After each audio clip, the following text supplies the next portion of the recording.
Assalamualaikum warahmatullahi wabarakatuh, Sobat Rini Channel Education. Semoga semakin hari semakin bersemangat untuk beredukasi. Pada video kali ini kita akan membahas mengenai contoh penerapan tangga umpan balik berorientasi pada pola pikir bertumbuh atau growth mindset. Nah, ternyata pujian yang selama ini kita berikan kepada peserta didik itu kurang tepat. Kalau tidak percaya, cek videonya sampai selesai, jangan di skip ya untuk informasi selengkapnya. Penerapan pola pikir bertumbuh dalam asesmen diharapkan mampu membangun kesadaran bahwa proses pencapaian tujuan pembelajaran lebih penting daripada sebatas hasil akhir. Pendidik diharapkan mampu menerapkan ide penerapan pola pikir bertumbuh sebagaimana seperti uraian berikut ya. Ide-ide penerapan pola pikir bertumbuh. Pola pikir bertumbuh ini awal mula digagas oleh Carol S. Dweck ya dari Stanford University. Beliau adalah seorang yang memiliki pola pikir bertumbuh, berkeyakinan bahwa kecerdasan dan bakat dapat dikembangkan seiring berjalannya waktu, usaha dan belajar yang diikuti kesungguhan dan ketekunan. Nah, ide-ide penerapan pola pikir bertumbuh, misalnya kesalahan dalam belajar itu wajar. Jika diterima, dikomunikasikan dan dicarikan jalan keluar, maka kesalahan akan menstimulasi perkembangan otak peserta didik. Belajar bukan tentang kecepatan, tetapi tentang pemahaman, penalaran, penerapan serta kemampuan menilai dan berkarya secara mendalam. Ekspektasi pendidik yang positif tentang kemampuan peserta didik akan sangat mempengaruhi performa peserta didik. Ingat ya, ekspektasi pendidik yang positif yang nanti akan mempengaruhi performa peserta didik.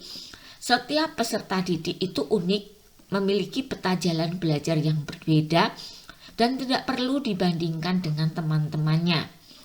Pengondisian lingkungan belajar, fisik dan psikis di sekolah dan di rumah untuk mempengaruhi hasil belajar.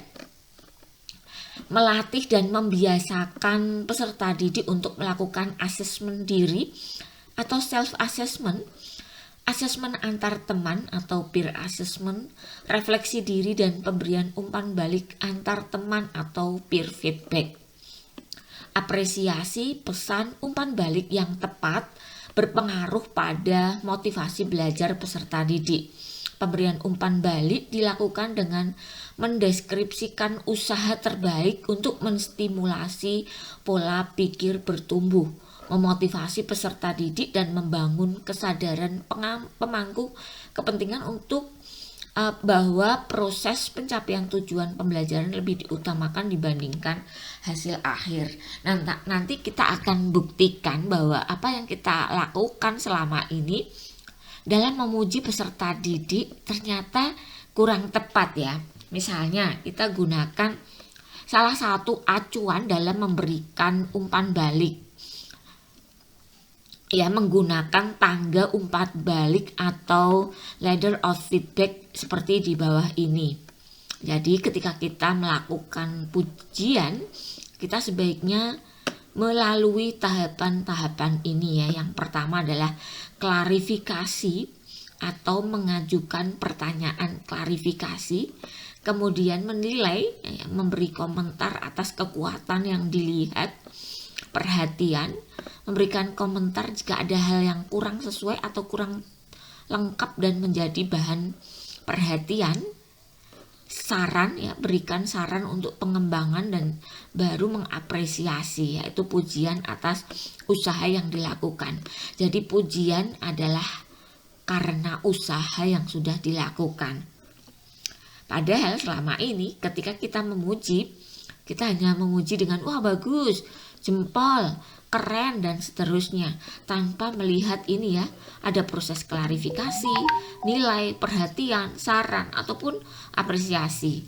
Nah, bagaimana contohnya kita menerapkan ya pola tangga umpan balik ini untuk nanti mengembangkan mindset berpikir siswa. Nah, kita ambil contoh satu ya, bagaimana penerapan tangga umpan balik yang berorientasi pada pola pikir bertumbuh atau growth mindset. Nah, ini adalah contoh hasil karya peserta didik dalam menggambar jaring-jaring kubus yang Bapak Ibu guru lakukan. Yang pertama adalah sesuai dengan tangga berjalan adalah klarifikasi ya. Menyampaikan pertanyaan klarifikasi. Misalnya, bagaimana kamu tahu ini gambar ini akan membentuk kubus? Nah, kita tunggu jawaban dari siswa kita. Bagaimana merekonstruksi gambarnya sehingga mampu menggambar kubus. Kemudian setelah benar ya, kita ketahui benar atau kurang tepat, atau ternyata dari hasil ini ternyata pemahaman peserta didik kita kurang, dan seterusnya, kita lanjut yang selanjutnya. Ini adalah proses menilai. Gambar kotak-kotak yang kamu buat itu hampir sama, sehingga mudah jika disusun menjadi bentuk kubus ya. Kenapa tidak memilih pola lain ya, misalnya yang lebih sulit misalnya ya. Atau kemudian bisa berlanjut berikutnya ya, dengan memberi perhatian. Ibu melihat kamu menggunakan titik-titik sebagai penanda sudut dan memulai garis. Bagaimana jika menggunakan penggaris agar garisnya lebih lurus? Ya, jadi dari perhatian ini peserta didik mendapat sejumlah informasi ya, bagaimana nanti peserta didik bisa meningkatkan hasil belajarnya. Selanjutnya adalah memberikan saran. Misalnya saran yang diberikan adalah jika pada kegiatan selanjutnya, misalnya tugas membuat kerangka bangun ruang akan kita laksanakan lagi, pada bagian mana kamu akan melakukan perbaikan. Nah, setelah mendapatkan jawaban ini memuaskan atau tidak, kita bisa memberikan masukan-masukan ya, terkait dengan pengembangan dari jawaban-jawaban peserta didik kita. Kemudian baru terakhir kita bisa memberikan apresiasi. Apresiasi ini misalnya, selamat ya nak, kamu telah menunjukkan usaha yang sungguh-sungguh dalam mengerjakan tugas. Ibu juga senang karena kamu mengumpulkan tugasnya itu tepat waktu. Nah, semoga di tugas berikutnya kamu menjadi lebih baik lagi, hasilnya lebih maksimal lagi, waktunya juga lebih cepat. Nah, misalnya. Nah, kemudian kita lanjut misalnya di contoh yang kedua. Misalnya ini hasil belajar siswa ya, berupa karya peserta didik menggambar siklus air. Nah, dalam tangga yang bisa kita lalui ya, yang pertama adalah memberikan klarifikasi. Ya, misalnya pertanyaannya, apakah ini berarti siklus air dimulai dari penguapan air laut? Nah, kita tunggu jawaban dari siswa. Kemudian selanjutnya kita bisa melakukan penilaian. Gambarmu sesuai dengan tahapan dalam siklus air. Kalau memang sudah sesuai, berikan nih ya. Kemudian sedikit beri perhatian. Bapak melihat kamu menggunakan panah untuk menggambarkan proses siklus. Bagaimana jika ditambahkan nomor ya pada setiap tahapan siklus? Ya, ini perhatian ya, misalnya agar jelas ya bagaimana mulainya siklus, maka guru menyarankan pemberian nomor ya. Kalau ini siswa hanya menggunakan panah, sedangkan untuk memperjelas mungkin Bapak dan Ibu guru bisa memberikan masukan ya, menggunakan panah untuk menggambarkan proses siklus. Kemudian setelah memberi perhatian, kita bisa memberikan saran. Menurutmu, adakah yang perlu ditambahkan pada gambar ini? Bagaimana jika ditambahkan nomor pada setiap tahapan ya nak? Nah, ini kita tunggu respon dari siswa. Nah, selanjutnya setelah pemberian saran, barulah kita memberikan apresiasi. Selamat ya nak, kamu telah menunjukkan karya kreatif yang pasti kamu mengerjakannya dengan sungguh-sungguh. Kamu juga menggambar dengan baik sekali dengan gradasi warna yang memudahkan pemahaman orang yang melihatnya.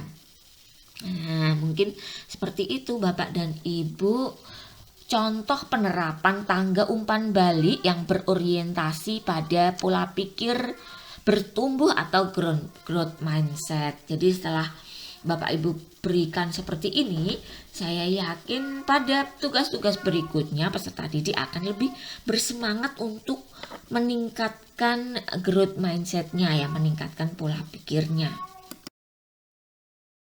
Kebutuhan akan pentingnya literasi mandiri itu menjadi kebutuhan kita ke depan untuk semakin profesional di dalam menjalankan kewajiban kita masing-masing ya.